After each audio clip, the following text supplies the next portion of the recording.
7 or 8, would sneak down the basement steps as quiet as possible to spy on them. What else are little sisters for?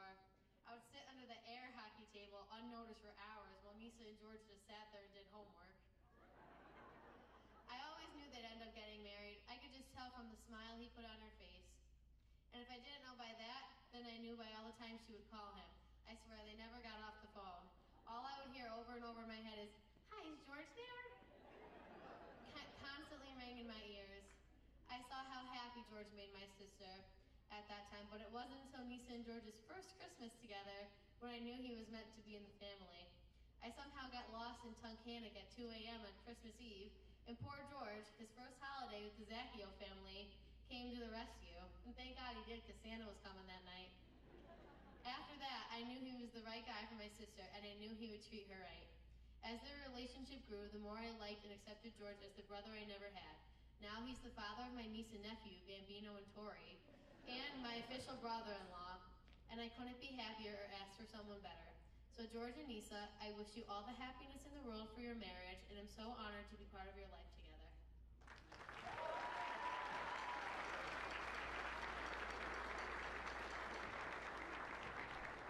Thank you, Dory. Next up, where's Lindsay? Come on, don't be shy. Say hello to Lindsay, everybody.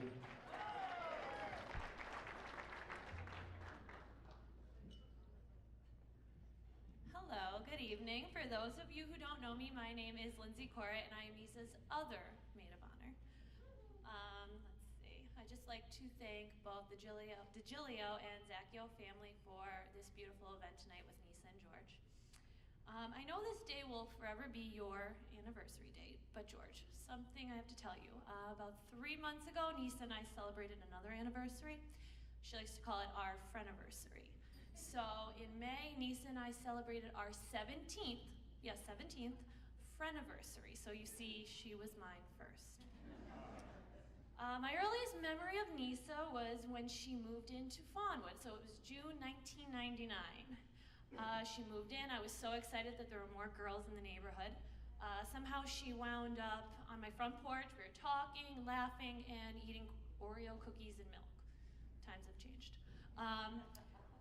Somehow Nisa spilled the milk all over the porch, and in seconds ants were all over, and the rest is history. That's my earliest memory of you. Throughout the years, we spent countless nights sitting on those Fawnwood front porches. We shared secrets, gave advice, planned out what we thought our futures would look like, maybe even who we thought our husbands would be. It was there that we learned the best hide-and-go-seek spots in Fawnwood, how to do a flip on the trampoline, and no matter how much sun-in you put in your hair, you never quite looked like the girl on the bottle, because that entire summer our hair was orange. The years continued to be filled with road trips with Mariah Carey, All I Want for Christmas Is You, entire conversations spoken only in mean girl quotes, and nights filling out our bachelor bracket every Monday night. Somehow during wedding planning, Nisa lost track of the bachelor, but I didn't. We shared in many accomplishments, such as graduating from high school, getting accepted into college, and even getting engaged. We also saw each other through some of the most difficult times in our lives, and those are the times you find out who your true friends are. So, Nisa, I thank you for getting me through some of the hardest times in my life, and I know I helped you through some of the hardest times in your life. You're my partner in crime, as we always say, and you're the sister I never had. But then one day something happened, the inevitable. Nisa was babysitting. I went over and she said, "I met a boy." So at that point I knew things were gonna change. It wasn't just her and I anymore, sorry, George.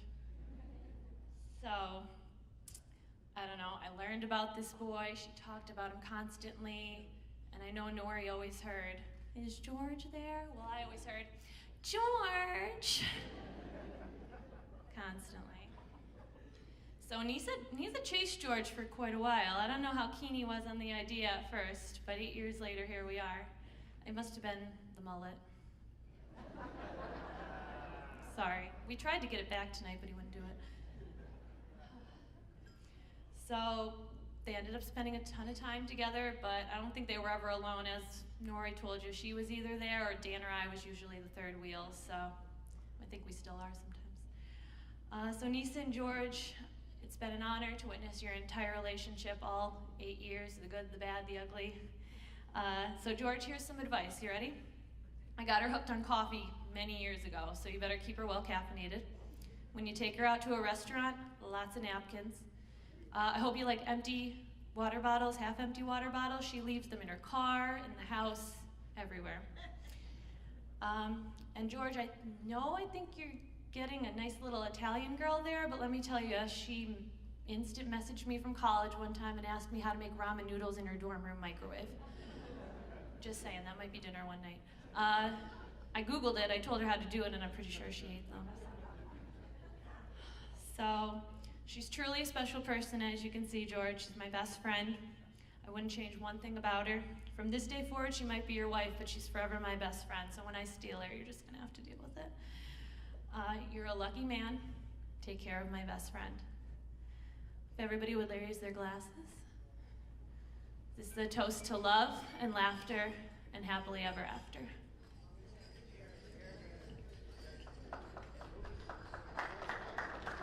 That's Lindsay, y'all. Come on, give her a little sugar here. Very good. Best man, Daniel. Where's Daniel? Come on down here, Daniel. You guys can applaud. You know, we're not that formal here. Say hello to Daniel, everybody. Get some love here? Okay. So for those of you who don't know me, my name is Daniel Davies. I have the honor of being one of George's best men. George and I have been best friends literally since diapers. And honestly, ever since I was old enough to even comprehend what a best man speech was, I've been thinking about the day that I would give his. Now, in all honesty, the majority of those years were spent basically thinking about how I could come up here and roast you for a couple minutes, and it just didn't work out that way. As I got older, I started to realize it meant something different. It meant that you and I had something special. We had a relationship that most people will not understand, that's for sure, but all would be lucky to have. We first became friends as toddlers in my mom's daycare, and then we just never really separated from there. As kids, George and I did pretty much everything together. We went to summer camps, played all kinds of sports, including some very short-lived trials of karate and gymnastics. You remember that? And then, of course, what good childhood is complete without putting together a band, right? Come on, here we go. So George and Dylan and I, we had a band called the Firecrackers. And although we never really made any music, we certainly thought that we were pretty awesome. Had one song, right? Don't want to get ready for school today? Clearly inspired by our love for school, obviously. Then on the other hand, like any true childhood friendship, George was always the one I got in fistfights with, the one I always threw under the bus when I got in trouble, the one who made me more mad than I could ever possibly imagine, and the only one to ever get me called to the principal's office, twice. But he was also the one that I always ran to when something was wrong, and the one that I trusted more than anybody else. So childhood went on, we were best friends, everybody knew it. It evolved into high school, and at that point, we were like a married couple. We each had a slightly different group of friends, but what was funny was that if either one of us got invited somewhere, it was always a two-part invite. It was like people just knew that we would be together, and 99% of the time, they were right. So one night, my cousin Kevin, wherever he is, he called me up and he said, I'm having some friends over tonight if you and George want to stop over. So I was like, yeah, we'll come. So there it was, the whole two-part invite, you and George and Dan. So little did I know, little did George know that night would be the night that he would meet the woman of his dreams, his future wife, Nisa.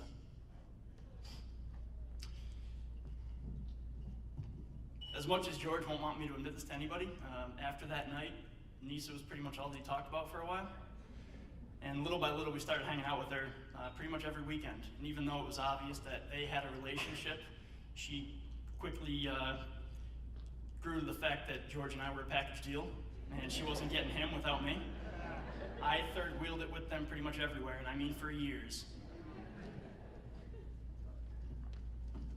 Excuse me for a minute.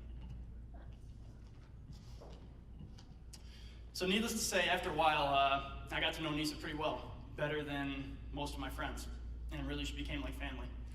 As a matter of fact, while I was away at college for several years, George and Nisa basically filled the void at my house. There were countless times where I'd call George, ask him what he was up to. Him and Nisa were sitting on the couch watching TV with my parents, or literally eating dinner with them while I was at college eating dining food, you know what I mean? By this time, Nisa had gotten to the point where my dad no longer worried about putting on a shirt when Nisa came over. You know what I'm talking about, Nisa? So eventually, during a leisurely afternoon of grass cutting for the township, George finally made the decision that he was going to propose. And all I could think of was, what the heck took you so long? So finally, here we are on your wedding day. You guys are going to spend the rest of your lives together. Niece, I can guarantee that George will always be there for you, to love you, to care for you, and to rough up whatever guy may be looking at you the wrong way.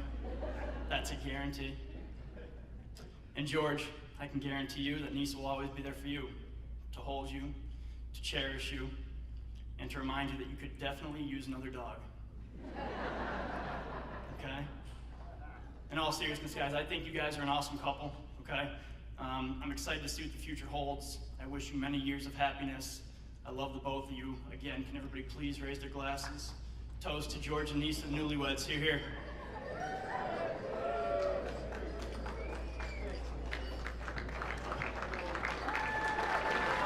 That's Danny, everybody. Where's Dylan? Come on, Dylan.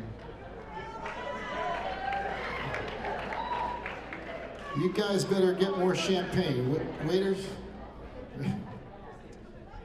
First off, George and Nisa, thank you for making the one person who was horrified up here go last after all those three. I appreciate that.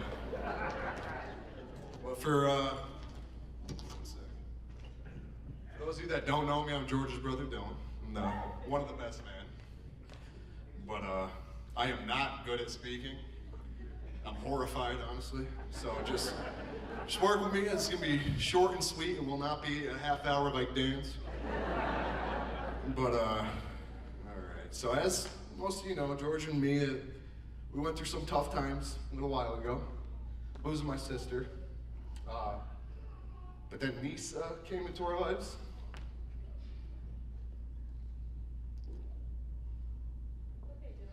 She's a great person, and I'm truly happy to call you my sister. It means not anybody can take her place, but if anybody's gonna, it's you, that's for sure. But all in all, really, George is you're a great brother, and I wish you and Nisa the best, so cheers to that.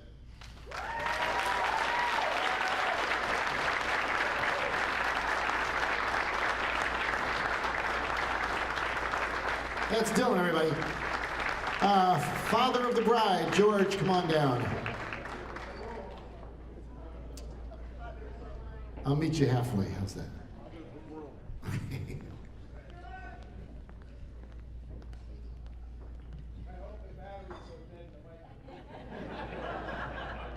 Wow.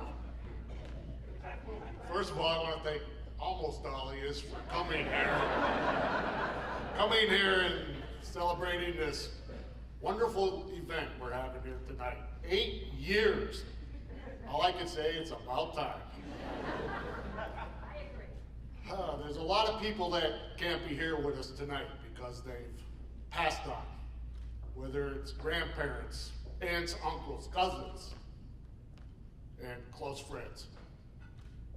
There's two very important people that can't go without being mentioned. For those of you on my side of the family that don't know, Nisa's dad passed away when she was just 13. Unfortunately, I never got to meet the man, but I do have friends here that knew him and said what a wonderful man he was. And for those of you on Nisa's side don't know, my daughter Dulcie was killed in a car accident 11 years ago, July 6th. Of course, if I know our Dulcie, she's here somehow. I don't think she'd miss her brother's wedding.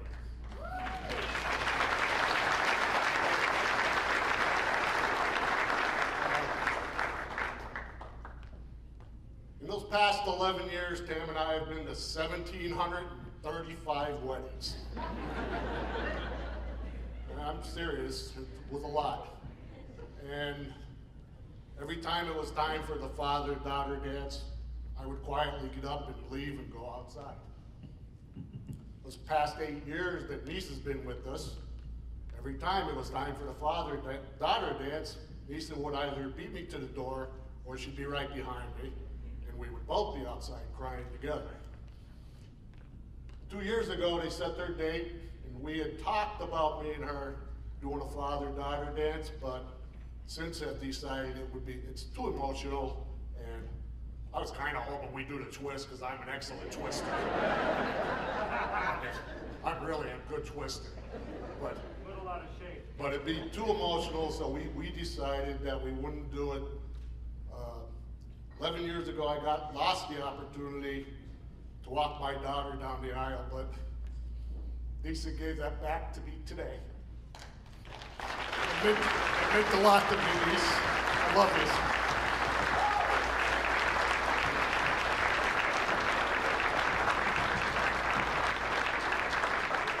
Proud father of the groom. That's George. Come on, give him a little sugar.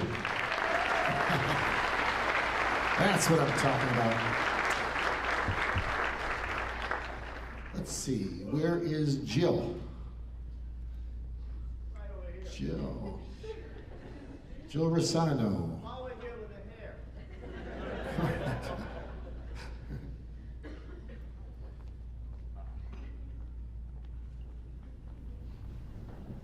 Would you all please bow your heads for the blessing? Heavenly Father, we thank you for this beautiful day and this food that we are about to eat. We thank you for all you have done for George and Nisa and for every day that has led them to this joyous occasion. You have blessed this couple with the gift of a special love and a marriage. Shine on them today as they have taken their vows and entered the blessed covenant of marriage. Help them to see that putting you first and each other second in their lives will only make their love for each other grow. In Jesus' name.